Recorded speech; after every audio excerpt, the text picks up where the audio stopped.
Pak Daud, saya mau nanya ini. Ternyata setelah belajar, daun kelor itu nggak bisa melepaskan ya. Karena saya udah pernah dengar ada orang yang punya ilmu, dia meninggalnya susah. Terus katanya, oh kamu pergi cari daun kelor. Nah, kalau kayak gitu, waktu itu dilakukan, apakah ilmu itu bisa pindah, Pak? Kayak kan ada orang tua sama anak gitu ya. Andai kata orang tuanya sakit atau bagaimana dan dia dalam keadaan mau meninggal tapi nggak bisa meninggal, terus disuruh cari daun kelor. Kalau kayak gitu bisa ada perpindahan ilmu nggak, Pak? Bisa. Nah, makanya ada kejadian anak kecil sejak kecil di bawah usia 5 tahun bisa lihat setan, komunikasi dengan setan. Itu bukan berkat, itu kutuk. Itu kutuk keturunan. Beda dengan karunia Roh Kudus. Itu didapat setelah bertobat dan itu pun tidak bisa digunakan setiap saat. Kalau Tuhan kendaki baru lihat. Nah, itu bisa terjadi perpindahan itu. Jadi kayak ilmu gitu ternyata nggak perlu dibelajarin ya, Pak? Itu bisa langsung dipindahin, Pak? Itu ada namanya itu titisan, masuk dari kecil, dari lahir. Nah, jadi gini, sebenarnya itu ada yang namanya 2 tahap. Pertama, masuk dulu, menitis. Kedua, namanya pemfokusan.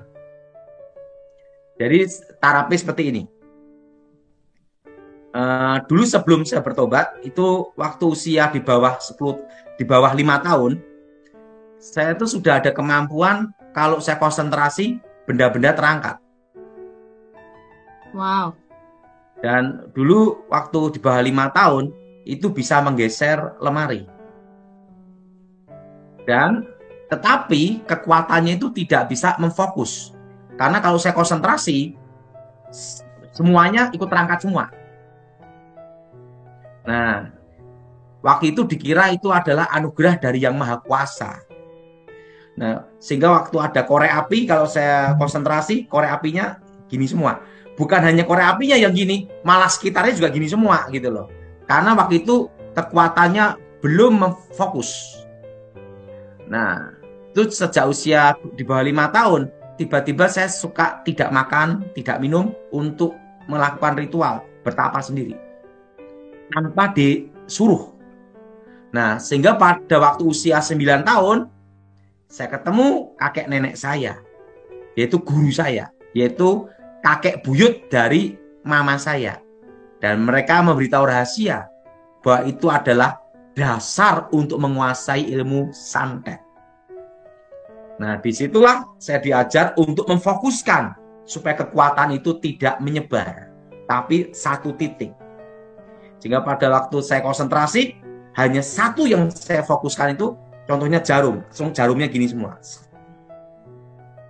Nah, langsung pejamkan mata, langsung tangan gini, jarum itu saya terbang, tembus.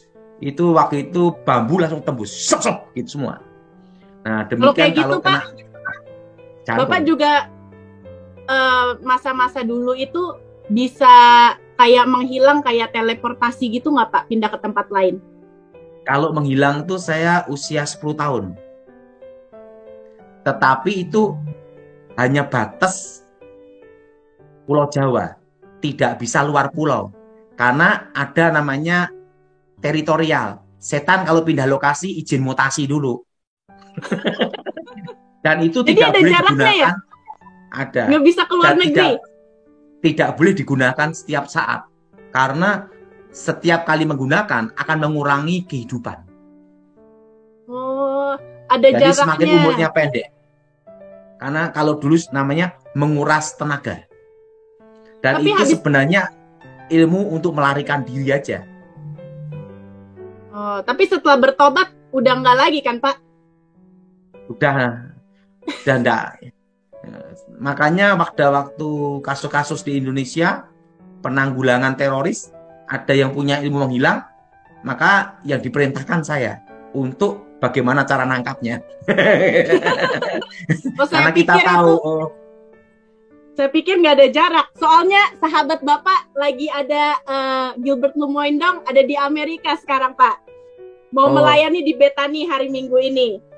sehebat-hebatnya dukun apapun dari Indonesia masuk ke luar negeri, apalagi nyebrang laut dan samudra atau benua, kekuatannya nanti sampai tujuan hanya 1% atau 2% aja. Makanya sehebat apapun dukun Indonesia lawan pindah lokasi ya kalah gitu. Nah, Pak, itu kan kalau bicara tentang ilmunya tuh. Tapi kalau misalnya orangnya nih, yang misalnya bukan dikutuk ya, kayak disantet atau apa, terus orangnya tuh pindah ke luar negeri, itu masih ngikut nggak? Kalau sudah masuk ke dalam tubuh, tetap. Ini hanya kekuatannya melemah aja. Oke. Nah, sekarang kita akan masuk demi nama Yesus. Oke. Sekarang kita akan masuk ke pertanyaan yang berhubungan dengan kutuk ya. Ini ada yang tanya sahabat kita, dia udah sakit sekitar 3 tahun dan sampai sekarang itu nggak sembuh-sembuh. Terutama itu sakitnya itu seperti mata itu ditusuk-tusuk. Apakah itu karena kutuk atau diguna-guna orang, Pak? Harus dilihat dulu. Nanti tiba-tiba sakit mata kan gimana? Kan harus lihat dulu. Yang jelas kalau itu berhubungan dengan kutuk, pasti ada tanda-tanda alam. Contohnya, ada bau busuk menyengat malam Jumat, breng lewat aja. Kalau bau busuk menyengatnya itu menetap, itu bau god lain.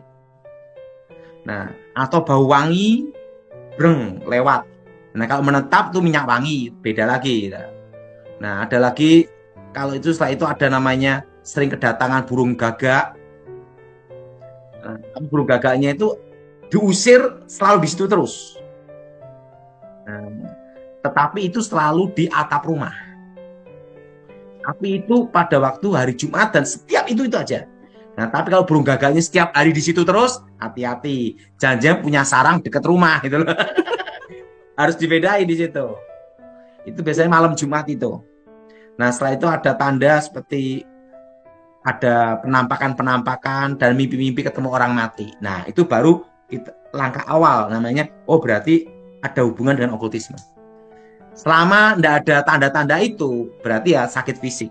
Gitu. Pergi ke dokter mata ya, Pak? Iya. Pak, ada pertanyaan nih. Kalau misalnya kan ada orang tua yang dulunya menyerahkan anak ke misalnya orang-orang pintar atau mungkin mereka percaya seperti dewa-dewa seperti itu gitu. Nah, lalu kalau seperti itu sudah dilayani pelepasan, berarti mereka juga harus mematahkan kutuk masa depan ya, Pak? Iya, patahan kutuk masa depan. Masa lalu dan masa depan. Oke. Ini ada yang bertanya lagi nih, Pak. Ada yang bertanya, bagaimana lepas dari kutuk pendek umur dan sakit penyakit? Karena orang tuanya, mamanya, kakaknya, dan adiknya, mereka meninggal sebelum usia 50 tahun karena stroke. Nah, itu bisa terjadi, itu namanya kutuk maut. Artinya kakek neneknya dulu pernah ada perjanjian darah. Nah, itu kalau dalam pemutusannya demi nama Yesus, segala perjanjian setan kutuk maut namanya. Kami putuskan, batalkan demi nama Yesus. Nah, bicara tentang kutuk masa, tadi kan ada dibahas seperti yang orang-orang yang susuk gitu ya, keturunan-keturunannya mereka bisa berat jodoh begitu. Kalau misalnya yang jomblo-jomblo tuh Pak, sampai sekarang tuh misalnya mereka sampai sekarang nggak punya jodoh, apakah itu ada kemungkinan karena kutuk masa lalu juga, Pak? Belum tentu. Harus kita lihat kasusnya dulu. Karena bisa jadi kalau dia banyak milih, akhirnya bingung sendiri. Betul juga itu, Pak.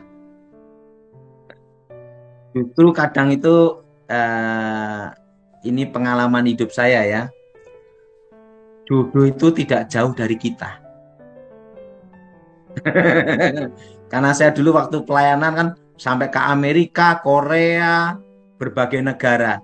Ujung-ujungnya ketemu istri saya itu ada di Jogja, itu aja. Ya, oke, lanjut. Ini ada lagi Pak yang bertanya. Ini dia bilang anaknya itu suka memaki-maki dengan bahasa yang kotor dan menyumpahinya dan tidak mengakui dia sebagai orang tuanya lagi dan mengharapkan supaya cepat mati. Dengan keadaan begini, apakah anaknya durhaka dan hidup dalam kutuk? Itu kalau anak durhaka kan pasti ada kena kutuknya kan. Alkitab berkata, hormatilah orang tuamu supaya lanjut usiamu. Ada satu penjelasan ini ya Pak Lukas ya, Pastor Lukas ya, tentang orang tua. Saya dari kecil, usia 9 tahun terpisah dari orang tua. Karena saya belajar sama kakek nenek buyut saya usia 9 tahun. Dan waktu usia 9 tahun itu saya dilatih secara keras sama kakek nenek saya. Nah, ada satu pelajaran dalam hidup saya yang mungkin agak beda dengan manusia normal ya. Waktu itu kakek saya ngomong sama saya gini, apa yang kamu takuti dalam hidup ini? Saya ngomong, satu, lapar. Betul nggak saudara? Lapar. Saya ngomong, kalau kamu lapar, baiklah. Apa yang kamu takuti, kamu harus menguasai yang kamu takuti dan jadilah yang ditakuti itu. Itu saya dilatih cara menggunakan pisau. Setelah itu dia ngomong, umur 9 tahun, ikut saya. Kamu kan takut lapar. Saya dibawa ke satu hutan, dikasih 1 botol air dan 1 pisau. Dan saya dilepas di situ selama 1 bulan. Nah, di situ saya baru ngerti. Makanya saya ini pernah makan tikus, kucing, setelah itu akar-akar pohon, ulet, semua untuk bertahan hidup. Nah, setelah keluar dari situ 1 bulan, nah disitulah saya punya pemahaman. Selama saya punya tangan, saya punya kaki, masalah sebesar apapun bisa dihadapi. Apalagi saya punya Tuhan.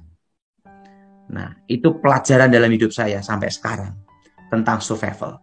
Nah, setelah 9 tahun, umur 9 tahun dilatih, sampai mumpuni, kakek nenek saya ngomong gini, kamu memang tidak dibesarkan oleh orang tua kamu. Tetapi nanti, kalau kamu kembali ke orang tua kamu, ini harus kamu lakukan. Sekalipun kamu dimaki-maki sama orang tuamu, jangan melawan, jangan membantah. Diam saja. Kalau sarannya baik, lakukan. Kalau sarannya tidak baik, diam saja. Karena ingat, sehebat-hebatnya kamu sakti apapun, kalau kamu melawan orang tua, pasti kena sial dan titik kelemahanmu pasti habis. Namanya apes. Nah, di situ saya mengerti, di dunia setan pun harus menghormati orang tua.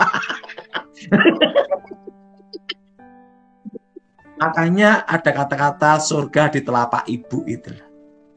Nah, bagaimana Pastor Lukas? Wow, luar biasa. Betul-betul sekali. Karena ternyata bagaimana kita bisa hormat kepada Tuhan yang tidak kelihatan jika kepada orang-orang yang harus kita hormati di dunia ini, baik itu orang tua kita jasmani maupun orang tua rohani, ternyata itu akan menentukan bagaimana masa depan kita.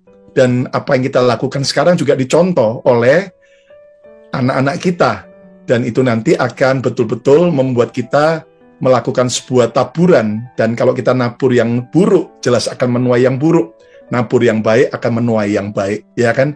Dan saya lihat ketika ada orang tua, ada jemaat ketika mengeluh, kenapa anak saya nakal, suka berontak, suka maki-maki. Lalu tiba-tiba saya tanya dulu, Anda dengan orang tua Anda bagaimana?